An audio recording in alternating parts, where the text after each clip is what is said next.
নরেন্দ্র মোদীর প্রধানমন্ত্রিত্বকালে বাঙালি, পশ্চিমবঙ্গের বাঙালি, সুভাষ বসুর জাতির বাঙালি ইকুয়াল টু ফরেনার, এই ঘৃণাটি এমনিতেই এইসব এলাকায় প্রচণ্ড বাঙালি ঘৃণা ছিল।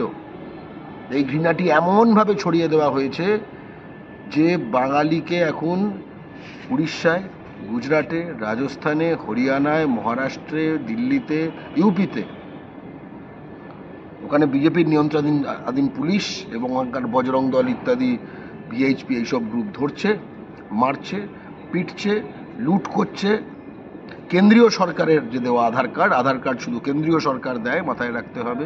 কেন্দ্রীয় সরকারের দেওয়া প্যান কার্ড শুধু কেন্দ্রীয় সরকার দেয়, মানতে হবে। কেন্দ্রীয় সরকারের ইলেকশন কমিশনের দেওয়া ভোটার কার্ড, বুঝতে হবে যেটা শুধু ইলেকশন কমিশন দেয়, সেগুলোকে বলছে এগুলোর কোনো ভ্যালু নেই। এবং তারপরে তাদের হয় পিটিয়ে পাঠিয়ে দেওয়া হচ্ছে বাস স্টপে বা রেল স্টেশনে, যে ভাগ সালা বাঙালি আর ওয়াপাস নেই আয়েগা, আর ফেরত আসবি না, অথবা পুলিশের কাছে একদম ইনডেফিনিটলি কেস না দিয়ে রেখে দেওয়া হচ্ছে। কারণ কেস দিলে তো একটা কোনো অভিযোগ জানাতে হয়, অভিযোগ জানালে অভিযোগটা প্রমাণ করতে হয়। কিন্তু পিচমোড়া করে যদি বেঁধে রেখে দেওয়া যায়, টর্চার করে দেওয়া যায়, তাদের থেকে পয়সা বার করা হচ্ছে। এবং কোর্টে যখন মুভ করছে তখন ছেড়ে দেওয়া হচ্ছে।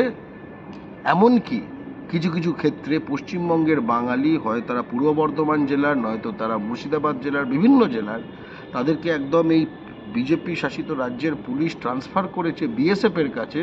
তারপরে ত্রিপুরার আখাউড়া বর্ডার থেকে তাদের পুশ ইন করা হয়েছে বাংলাদেশে। পূর্ব বর্ধমানের লোক, সে বাংলাদেশের জানে না, এবং তারপরে যখন কেস করে বোঝা যাচ্ছে সে আসলে ভারতীয়, তখন বিএসএফ তাকে ফেরত নিতে বাধ্য করেছে। অর্থাৎ এই পুরো প্রক্রিয়ায় আসলে ভারতে পশ্চিমবঙ্গের বাঙালিদের অপহরণ করে ফরেনার বলে অন্য রাজ্যে ঠেলে দেওয়া হচ্ছে।